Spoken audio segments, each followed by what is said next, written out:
در این درس با لغات و کلمات مربوط به طبیعت در زبان پشتو آشنا می‌شوید. السلام علیکم ګرانو زده کوونکو او قدرمنو لیدونکو، زه علي ستاسو ښوونکی یم او دلته د خوږې پښتو ژبه درس ورکوم. سلام عزیزان، وقتتان بخیر. امید که جور صحتمند باشین. با چینل آموزش پشتو با علی خوش آمدید. در این جلسه لغات و کلماتی را که مربوط به طبیعت میشن در زبان پشتو با هم بررسی میکنیم. لطفاً همراه ما باشین و تا انتهای ویدیو ما را تعقیب کنید. اما پیش از این که درس را آغاز کنیم، لطفاً برای حمایت از ما ویدیو را لایک کنید. مهربانی وکړئ زما وروسته تکرار کړئ. لطفاً بعد از من تکرار کنید. ځنګل، ځنګل، جنگل، جنگل، وچغاړی هیواد، وچغاړی هیواد، کشور محصور در خشکی، landlocked country، غر، غر، کوه، mountain، اورغورزونه، اورغورزونه، آتش فشان، volcano، غونډۍ، غونډۍ، تپه، hill، ځړوبی، ځړوبی، آبشار، waterfall، سمندر، سمندر، اقیانوس، ocean، غل سمندر، غل سمندر، اقیانوس آرام، Pacific Ocean، سپیز سمندر، سپیز سمندر، اقیانوس اطلس، Atlantic Ocean، هندی سمندر، هندی سمندر، اقیانوس هند، Indic Ocean، سمندرگی، سمندرگی، دریا، sea، کورم، کورم، دریاچه، lake، سیند، سیند، رودخانه، river، ویاله، ویاله، جریان، stream،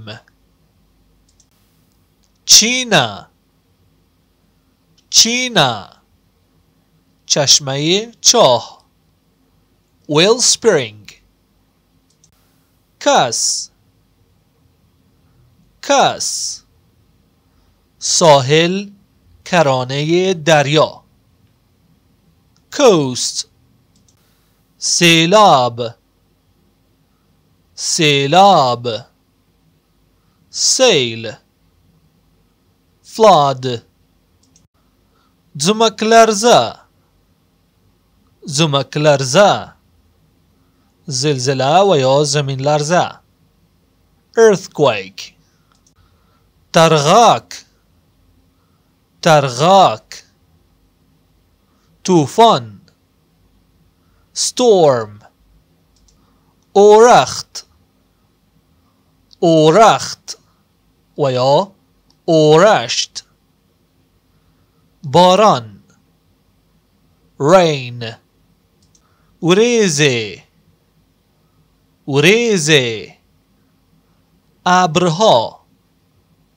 clouds، لمر، لمر، خورشید، sun، موسم، موسم، آب و هوا weather. رنگین تال رنگین تال رنگین کمان rainbow. sand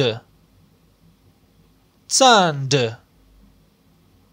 افق کرانه آسمان horizon.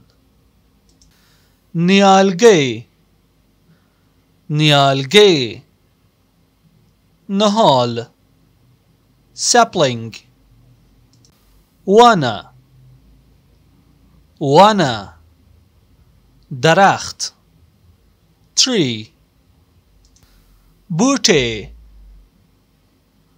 بوته بوته و گیاه دارویی herb. تودوخه تودوخه حرارت heat. سارا سارا سرما cold. سمندرغاړه سمندرغاړه ساحل نزدیکترین خشکی به دریا بیچ. تاکا تاکا صاعقه و یا رعد و برق thunder. زمکریگد زمکریگد رانش زمین و یا ریزش کوه landslide. خب دوستان عزیز، این بود درس طبیعت با پشتو. امیدوار هستم که این درس براتون مفید بوده باشه. اگر از این ویدیو خوشتون آمد را لایک کنید و اگر میخواین از ما حمایت کنین لطفاً چینل ما را سابسکرایب کنید و به دوستانتان معرفی کنید. که غواړئ له موږ سره مرسته وکړئ لطفاً لایک او سابسکرایب کول مه هیروئ او د پښتو ژبې مینوالو او خپل ملګرو ته مو ورپېژنئ. تا درس آینده و ویدیو بعدی شما را به الله پاک میسپارم. د خدای پامان.